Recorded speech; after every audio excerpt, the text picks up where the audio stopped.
Welcome back to city news. పట్టణంలోని 17-18 వార్డుల్లో నియోజకవర్గ కూటమి అభ్యర్థి నాదెండ్ల మనోహర్ ఎన్నికల ప్రచారం నిర్వహించారు. తనకు మద్దతు పలకాలని స్థానికులను కోరారు. తెలుగుదేశం పార్టీ, జనసేన, భారతీయ జనతా పార్టీ నాయకులు, కార్యకర్తలు ఆయన వెంట ఉన్నారు.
తీసుకుంటే బాగుంటుంది.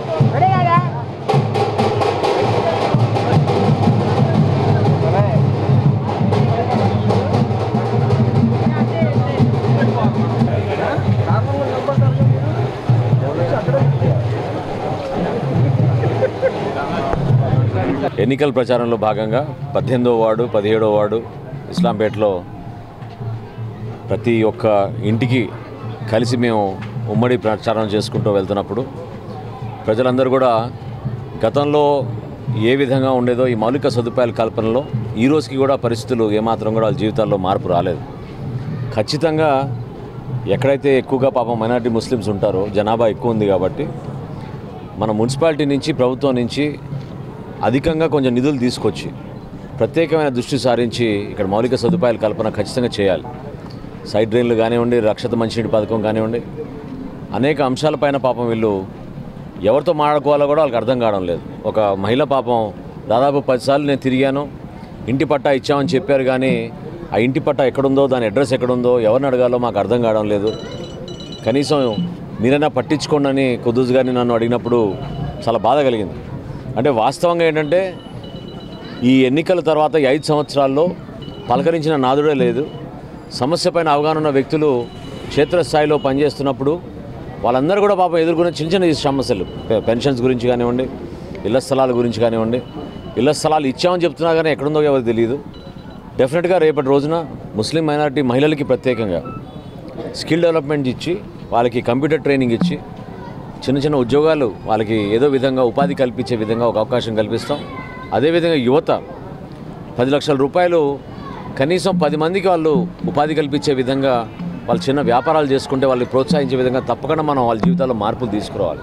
ఎందుకంటే ఇంకెన్ని రోజులు వీళ్ళు చిన్న చిన్న సైకిల్ షాప్లో, పంచర్ షాప్లో చేతి వృత్తి పనులు చేసుకుంటూ, కార్పెంటరీ పనులు చేసుకుంటూ కుటుంబాలని నడుపుకోవాలంటే బాగా ఇబ్బందికరమైన పరిస్థితులు. ఆ మార్పు తీసుకొచ్చే విధంగా తప్పకుండా చంద్రబాబు నాయుడు గారి నాయకత్వంలో తెలుగుదేశం పార్టీ, పవన్ కళ్యాణ్ గారి కొత్త ఆలోచనలతోటి జనసేన పార్టీలో వచ్చిన కొన్ని అభిప్రాయాలు తీసుకుని మేము తప్పకుండా యువతకు ఉపాధి కల్పించే విధంగా 10 లక్షల రూపాయల ఆర్థిక సాయం అందించడానికి అనేక మంది వర్గాలకు ఉపయోగపడే విధంగా కార్యక్రమాలు చేస్తున్నాం.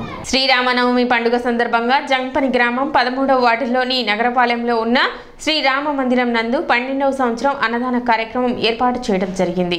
ఈ కార్యక్రమంలో ముఖ్య అతిథిగా మాజీ మంత్రి, తెలుగుదేశం పార్టీ పొలిట్ బ్యూరో సభ్యులు నక్క ఆనంద్ బాబు పాల్గొన్నారు. ఈ సందర్భంగా ఆలయ కమిటీ సభ్యులు చాలవాతో సత్కరించారు.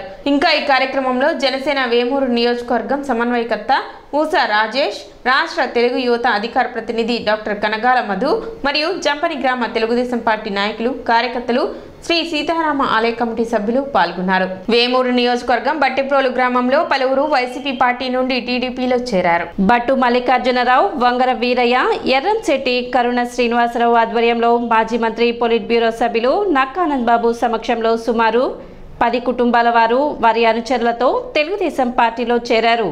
వీరందరికీ తెలుగుదేశం పార్టీ కండువా కప్పి నక్కానంద్ బాబు పార్టీలోకి ఆహ్వానించారు.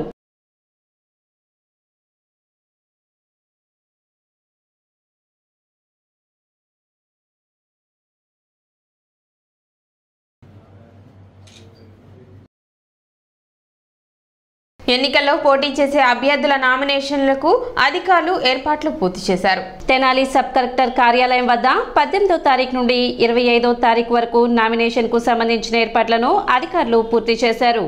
ఉదయం 11 గంటల నుంచి 3 గంటల వరకు అభ్యర్థులు నామినేషన్ దాఖలు చేయనున్నారు. తెనాలి సబ్ కలెక్టర్, నియోజకవర్గ ఎన్నికల రిటర్నింగ్ అధికారి ప్రకాష్ జైన్ ఏర్పాట్లను పర్యవేక్షిస్తున్నారు. పటిష్ట బందోబస్తు మధ్య నామినేషన్ ప్రక్రియ జరగనుంది.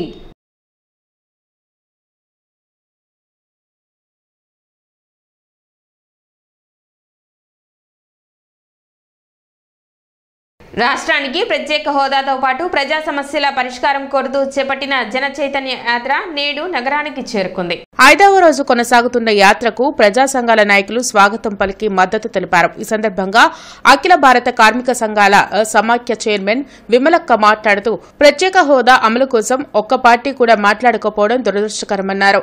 దేశ సంపదను కేంద్ర, రాష్ట్ర ప్రభుత్వాలు కార్పొరేట్ వ్యక్తులకు దోచిపెడుతున్నాయని ఆరోపించారు. ప్రతి జిల్లాలో ఉన్న సమస్యలను లేవనెత్తుతూ నెల్లూరు జిల్లా నుండి శ్రీకాకుళం జిల్లా వరకు జనచైతన్య యాత్ర కొనసాగుతుందన్నారు. ఎవరు అధికారంలోకి వచ్చినా ప్రజల్ని అడుగడుగున వంచిస్తూనే ఉన్నారు. ఎవరు వచ్చినా సరే ఆయా ప్రాంతాల్లో ఉన్నటువంటి ఖనిజ సంపదను కానీ, వనరులను కానీ రెడ్ కార్పెట్ పరుస్తూ పెద్ద పెద్ద కార్పొరేట్ శక్తులకు, అంబానీ, అదానీ లాంటి వాళ్లకు తాకట్టు పెట్టడానికి సిద్ధపడుతున్నారు తప్ప మరొకటి కాదు అనేటువంటిది చాలా స్పష్టమైపోయింది. అందుకనే డాక్టర్ బాబాసాహెబ్ అంబేద్కర్ చెప్పినట్లు ఆర్థిక ప్రజాస్వామ్యం, సామాజిక ప్రజాస్వామ్యం, రాజకీయ ప్రజాస్వామ్యం అంటూ ఏదైతే తను చెప్పబడిందో అది 73 సంవత్సరాలుగా అది వంచబడతానే ఉంది. నెల్లూరు జిల్లాలో ప్రారంభమైన జనయాత్ర శ్రీకాకుళం జిల్లా వరకు కూడా బొడ్డపాడు గ్రామం వరకు ఉద్యమాలకి, విప్లవోద్యమాలకి పురిటిగడ్డ అయినటువంటి బొడ్డపాడు గ్రామం వరకు యాత్ర సాగుతుంది. ఈ రాష్ట్రంలో అనేక సమస్యలు ఎదుర్కొంటూ ఉన్నారు. ఈ సమస్యల్ని పరిష్కరించడం కోసం మేము ముందుకొస్తున్నామని వాగ్దానాలు చేసినటువంటి రకరకాల పార్టీల ప్రభుత్వాలు అటు కేంద్రంలో కానివ్వండి, ఇటు రాష్ట్రంలో కానివ్వండి, ఒక మాటలో చెప్పాలంటే వంచాయి, మోసం చేశాయి అని చెప్తే తప్పేమీ కాదు. అలాంటి పరిస్థితుల్లో ప్రజలు చైతన్యవంతం కావాలి. వారు తమ భవిష్యత్తును తామే నిర్ణయించుకునే చైతన్య స్థాయికి వాళ్ళు ఎదగాలి. అలాంటి చైతన్యం కలిగించడం కోసం జన చైతన్య యాత్రని. సిటీ న్యూస్ ముగించే ముందు ముఖ్యాంశాలు మరోసారి.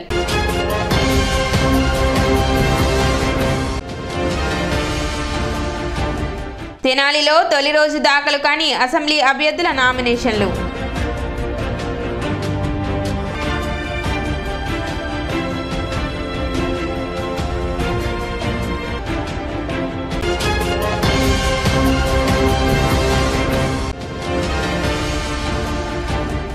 ఓటు హక్కు కలిగిన ప్రతి ఒక్కరూ ఓటు హక్కును వినియోగించుకోవాలని సూచించిన మున్సిపల్ కమిషనర్ బండి శేషన్న.